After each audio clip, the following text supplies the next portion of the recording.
Hello aspirants, welcome back to another informative video. నేను already మీకు చెప్పాను కదా, నేను పాలిటీ సిరీస్ అనేది స్టార్ట్ చేయడం జరుగుతుంది. సో ఇందులో భాగంగానే నేను ఈ 8th క్లాస్ పాలిటీ అనేది ఎన్సీఆర్టీ పాలిటీ అనేది నేను స్టార్ట్ చేస్తున్నాను ఈ వీడియోలో. నేను ఆల్రెడీ మీకు చెప్పాను 6th క్లాస్ నుంచి అందరూ చదవమంటారు, బట్ 6th 7th అనేది మనకి బేసిక్స్ బుక్స్లా బేసిక్గా మనకు ఉపయోగపడుతుంది. ఆల్రెడీ మనం స్కూల్ లెవెల్లో చదివేసి ఉంటాం కాబట్టి మనకి యాక్చువల్ సబ్జెక్ట్ కంటెంట్ అనేది 8th క్లాస్ నుంచే స్టార్ట్ అవడం జరుగుతుంది.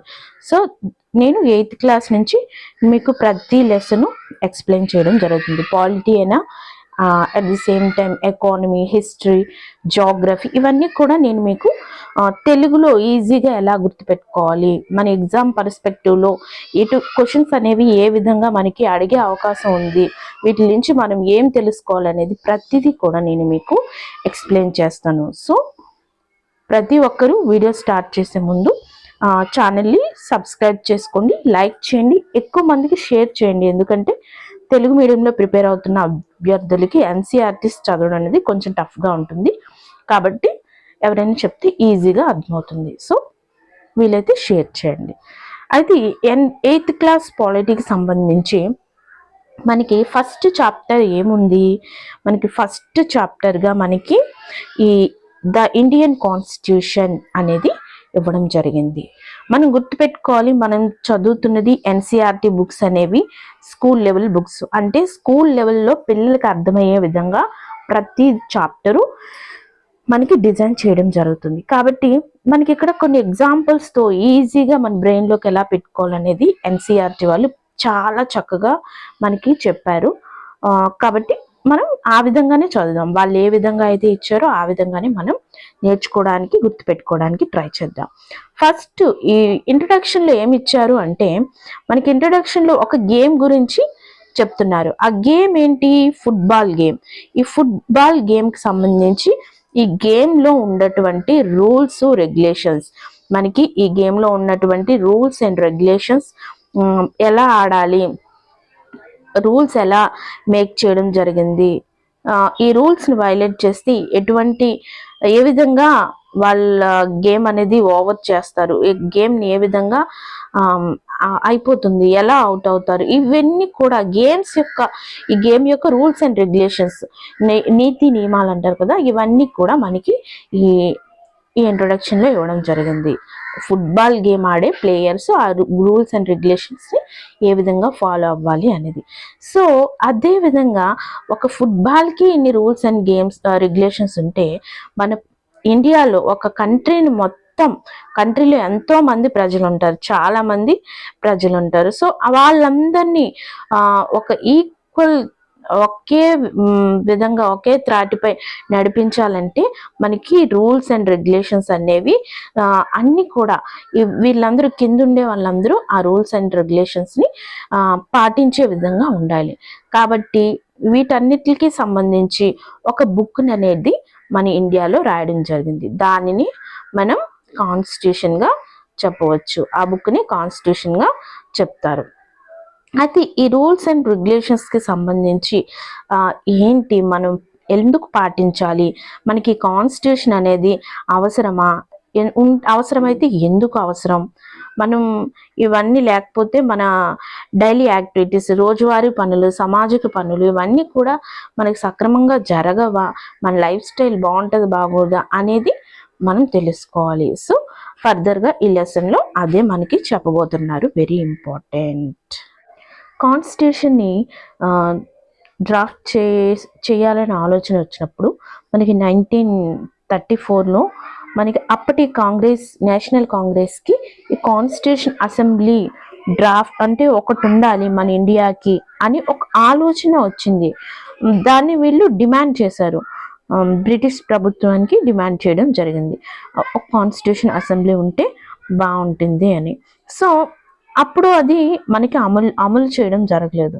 సో బ్రిటిష్ గవర్నమెంట్ అనేది అప్పుడు తోసిపుచ్చింది, ఎందుకంటే సెకండ్ వరల్డ్ వార్ టైం అది. సో ఇవన్నీ కాబట్టి తర్వాత ఏం జరిగింది, మనకి ఇండియన్ ఇండిపెండెన్స్ వచ్చిన తర్వాత డిసెంబర్ 1946 ఇండియా ఇండిపెండెంట్ వచ్చిన తర్వాత ఇన్ డిసెంబర్ 1946 నుంచి మనకి ఈ ఇండియన్ కాన్స్టిట్యూషన్ అనేది డ్రాఫ్ట్ చేయాలనే ఆలోచన అనేది రావడం జరిగింది ఆ ఇయర్లో.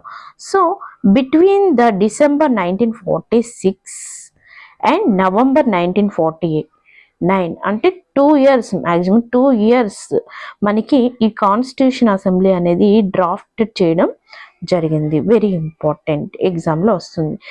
అసలు ఈ కాన్స్టిట్యూషన్ అసెంబ్లీ డ్రాఫ్ట్ చేసేటప్పుడు అప్పుడు ఉన్నటువంటి కమిటీలో, కాన్స్టిట్యూషన్ అసెంబ్లీ కమిటీలో ఉన్నటువంటి పెద్దలు లేదా సభ్యులు ఏంటి దృష్టిలో పెట్టుకొని డ్రాఫ్ట్ చేయడం జరిగిందంటే, ఆల్రెడీ మన ఇండియా అనేది 150 years బ్రిటిష్ రూల్ అనేది, బ్రిటిషర్స్ యొక్క రూల్లో అండర్లో మనకి ఉండడం జరిగింది.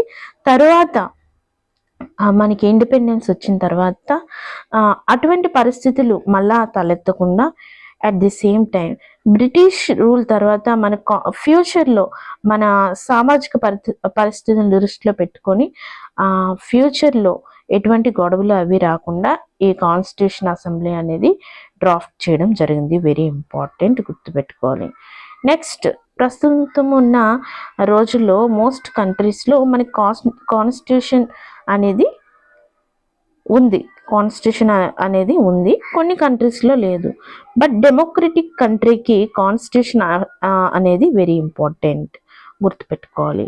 డెమోక్రటిక్ కంట్రీ అంటే మనకి ప్రజల చేత ఎన్నుకోబడిన వ్యక్తులు లేదా నాయకులు ఈ మొత్తం కంట్రీ పరిపాలనని అనేది చూసుకోవడం.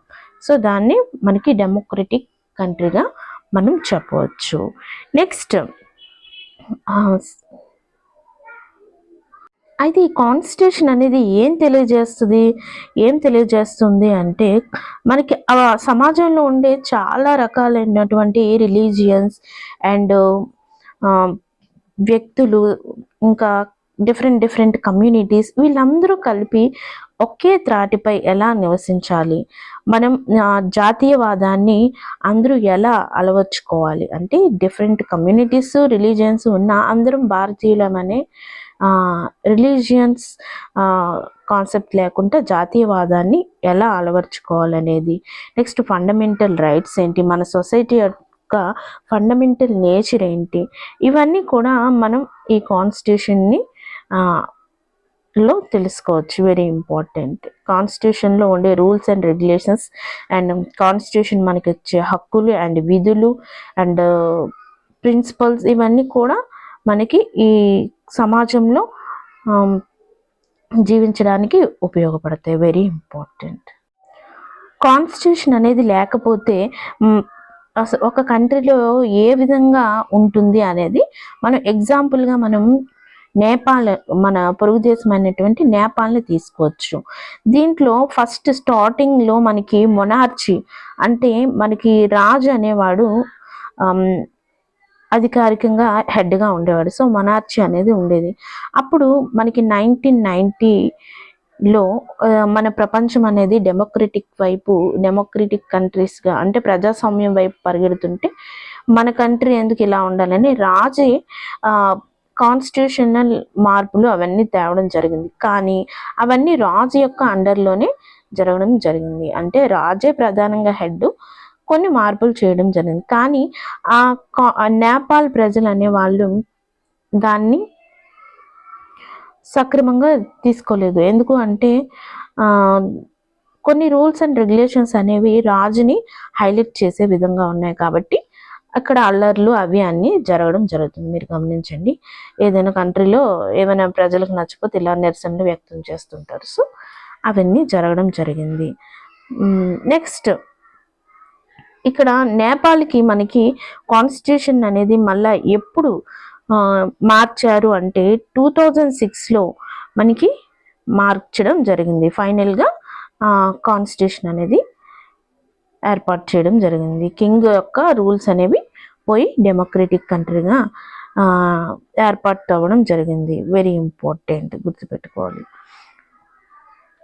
ఇక్కడ చూడండి, ఇక్కడ డీటెయిల్డ్గా ఇన్ఫర్మేషన్ అనేది నేపాల్ గురించి ఇవ్వడం జరిగింది. The country of Nepal has witnessed several people's struggle for democracy.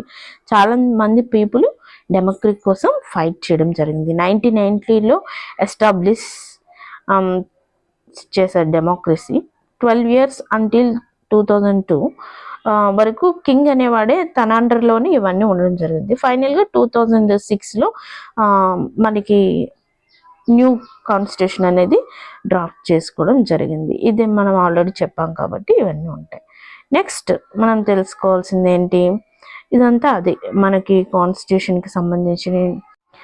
ఈ నేపాల్లో ఈ ఘర్షణలు అవి జరిగిన తర్వాత కింగ్ రూల్ అనేది అయిపోయి మనకి కాన్స్టిట్యూషన్ అనేది వాళ్ళకి ఏర్పాటు అవ్వడం జరిగింది. అయితే కాన్స్టిట్యూషన్ అనేది ఎందుకు క్రూషియల్ రోలు పోషిస్తుంది అంటే, ఎందుకు ఇంపార్టెంట్ అంటే, అది ఇచ్చే గైడెన్స్ అండ్ డెసిషన్స్ మేకింగ్ అనేది మన యొక్క సొసైటీని సక్రమంగా సామాజిక పరిస్థితుల ప్రకారం ప్రతి ఒక్కరూ కొన్ని నియమ నిబంధనలతో సమాజంలో అందరూ కలిసిమెలిసి జీవించడానికి ఈ కాన్స్టిట్యూషన్ అనేది వెరీ ఇంపార్టెంట్గా మనం చెప్పవచ్చు. In a democracy we చూస్డ్ hour leaders. Democracy అంటే మనకి ప్రజాస్వామ్య రాజ్యంలో మన లీడర్స్ని మనమే చూస్ చేసుకుంటాం. అది ఇక్కడ చెప్పారు, చూస్ అవర్ లీడర్. కాబట్టి ఇవన్నీ ఈ మన కంట్రీ అనేది డెమోక్రటిక్ కంట్రీ, మొనార్చీ కంట్రీ, ఇవన్నీ కూడా మన కాన్స్టిట్యూషన్లో ప్రతి ఒక్కటి మెన్షన్ చేసి ఇవ్వబడి ఉంటుంది. కాబట్టి మనకి ఇవన్నీ కూడా ఉపయోగపడతాయి. వెరీ ఇంపార్టెంట్, గుర్తుపెట్టుకోవాలి. నెక్స్ట్ ఇక్కడ మనం ఈ పిక్చర్లో ఏంటంటే, ఒక క్లాస్ రూమ్లో మేడం క్లాస్ చెప్తూ క్లాస్ మానిటర్ అయినటువంటి సురేష్ని నించోబెట్టి ఏ విధంగా అంటే క్లాస్ బయటికి వెళ్ళాల్సి వచ్చినప్పుడు తన వర్క్లో ఈ క్లాస్ మొత్తం చూసుకోమని మానిటర్కి చెప్తుంది. అయితే ఈ సురేష్ అనే అబ్బాయికి అనిల్ అనే అబ్బాయి మీద కొంచెం కోపం అనేది ఉండడం జరిగింది.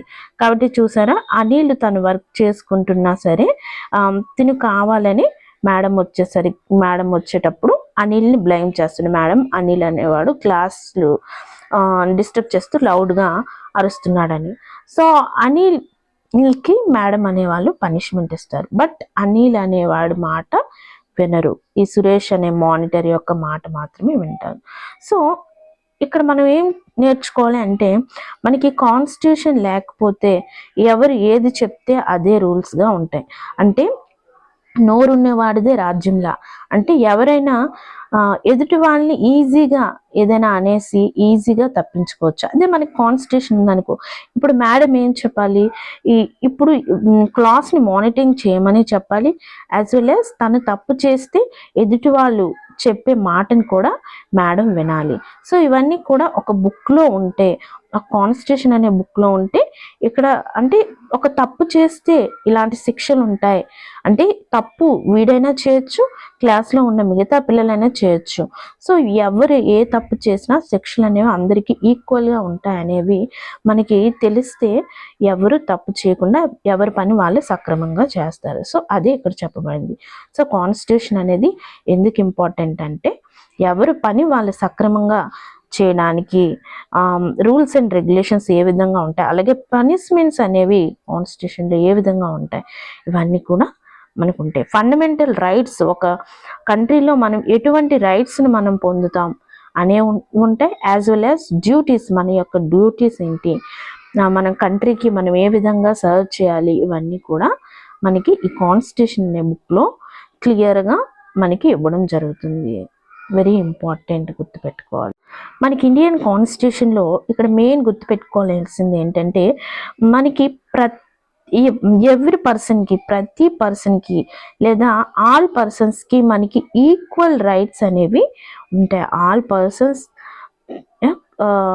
ఈక్వల్ రైట్స్ అనేవి ఉంటాయి. గ్యారంటీ ఈక్వల్ రైట్స్ ఉంటాయి. No citizen can discriminate against grounds of religion, race, caste, gender and birth place, ఇవన్నీ దృష్టిలో పెట్టుకొని మనం ఒకరిని డిస్క్రిమినేట్ అనేది చేయకూడదు. సో అందరూ మనం ఇండియాలో ఉండే ప్రతి ఒక్కరికి ఈక్వల్ ఆపర్చునిటీస్ అండ్ సమాన అవకాశాలు, సమానత్వం అనేది ప్రతి ఒక్కరికి ఉంటుంది. The right to equality is one of the fundamental right, very important. Right to equality అనేది వన్ ఆఫ్ ద ఫండమెంటల్ అంటే ముఖ్యమైనటువంటి రైట్గా మనం చెప్పవచ్చు ఇండియన్ కాన్స్టిట్యూషన్లో. ఇక్కడ మనం చూడాల్సింది ఏంటంటే, చూడండి ఇక్కడ మనకి ఒక చిన్న ఇంట్రెస్టింగ్ అయినటువంటి అంశం అనేది ఇక్కడ ఇవ్వడం జరిగింది. మనం గుర్తుపెట్టుకోవాలి. దీని నుంచి మనం ఈ పిక్చర్ మొత్తం కూడా అండ్ మన ప్రజెంట్ ఉన్న సిచ్యువేషన్ ఇవన్నీ మనం గుర్తుపెట్టుకోవచ్చు. చూడండి, ఫస్ట్ ఏంటి, ఈ క్లాస్ మానిటర్ తన పవర్స్ని ఎలా మిస్యూజ్ చేశాడు. నెక్స్ట్ ఇదే విధంగా ఇలాంటి సిచ్యువేషనే మినిస్టర్స్ అనే వాళ్ళు వాళ్ళ పవర్స్ని ఎలా మిస్యూజ్ చేస్తున్నారు. సో ఇవి మనం refuses to sanction A project of his ministry for sound technical reasons. So ఇవన్నీ కూడా మనకి ఇక్కడ ఇవ్వడం జరిగింది. నీట్గా గుర్తుపెట్టుకోవడానికి మనం ట్రై చేయాలి. ఇది 8th క్లాస్ చిన్నపిల్లలకి చెప్పే విధంగా మనకి ప్రతిదీ నీట్గా ఎక్స్ప్లెయిన్ చేయడం జరుగుతుంది. కాబట్టి మనం ఈజీగా గుర్తుపెట్టుకోవచ్చు. Very important. ఇక్కడ మనం గుర్తుపెట్టుకోవాల్సిన ఇంకో ఫంక్షన్ ఏంటి అంటే, ఇంపార్టెంట్ ఫంక్షన్ మన కాన్స్టిట్యూషన్లో ఏముంటుందంటే, ఒక బలవంతుడు అంటే అధికారం అని ఉన్న వ్యక్తి అంటే డామినేటెడ్ గ్రూప్ అంటే ఒక పర్సన్ అనదర్ పర్సన్ని పీపుల్ లెస్ పవర్ఫుల్ పీపుల్ని demonstrate on situation in the classroom. Power ఎక్కువ ఉన్న వాళ్ళు పవర్ తక్కువ ఉన్న వాళ్ళని తన పవర్స్ని ఉపయోగించి వాళ్ళు భయపెట్టకూడదు, వాళ్ళని మిస్యూజ్ వాళ్ళని భయపెట్టడం, వాళ్ళని అనవసరంగా బ్లేమ్ చేయడం ఇలాంటివి చేయకూడదు. ఇక్కడ అదే ఉంది, మనం గుర్తుపెట్టుకోవాలి. Very important. ప్రతి లైన్ టు లైన్ చదివి మనం ప్రతిదీ ఈజీగా గుర్తుపెట్టుకుంటే సరిపోతుంది. ఇక్కడ ఈ పిక్చర్లో మనం చూడాలి, ఇక్కడ క్రికెట్ ఆడదామని గేమ్స్ పీరియడ్లో బాస్కెట్బాల్ ఆడదామని కొంతమంది స్టూడెంట్స్ ఏమో మనకి క్రికెట్ ఆడదామని ఇక్కడ చెప్పడం జరుగుతుంది. మేడం ఏమంటున్నారు, బాయ్స్ ఎక్కువ మంది ఉన్నారు కాబట్టి వాళ్ళు చెప్పిందే చేద్దాం అంటున్నారు. కానీ ఇక్కడున్నే వాళ్ళు ఏమంటున్నారు, మేడం అలా కాకుండా ఎవరికి ఎక్కువ దేని మీద ఇంట్రెస్ట్ ఉందో వాళ్ళని మనం అడిగి తెలుసుకుంటే ఏది ఆడాలో తెలుస్తుంది కదా మేడం అని ఇక్కడ వీళ్ళు చెప్పడం జరుగుతుంది. సో దీన్ని బట్టి మనం ఏంటంటే, ఇక్కడ అధికంగా ఈ ప్లేస్లో ఎవరు ఎక్కువ ఉంటే వాళ్ళకే ప్రాధాన్యం ఇవ్వడం జరుగుతుంది. బట్ మనం ఓట్ చేయించడం ద్వారా నిజంగా ఏది కరెక్టో, అందరికీ ఏది ఇష్టమో అది మాత్రమే జరగడం జరుగుతుంది. సో కాన్స్టిట్యూషన్ అనేది మనకి ఇటువంటి రూల్స్ అన్నీ పెట్టడం వల్ల అందరికీ న్యాయం అనేది సమగ్రంగా అందుతుంది అనేది మెయిన్ పాయింట్గా చెప్పవచ్చు. సో ఈ విధంగానే ఇటువంటి అన్హెల్దీ సిచ్యువేషన్ అనేది మన డెమోక్రటిక్ సొసైటీలో కూడా ఏర్పడడం జరుగుతుంది. కాబట్టి మనం ఏం చేయాలి, ఈ కాన్స్టిట్యూషన్ అనేది ఇటువంటి ప్రాబ్లమ్స్ నుంచి మనకి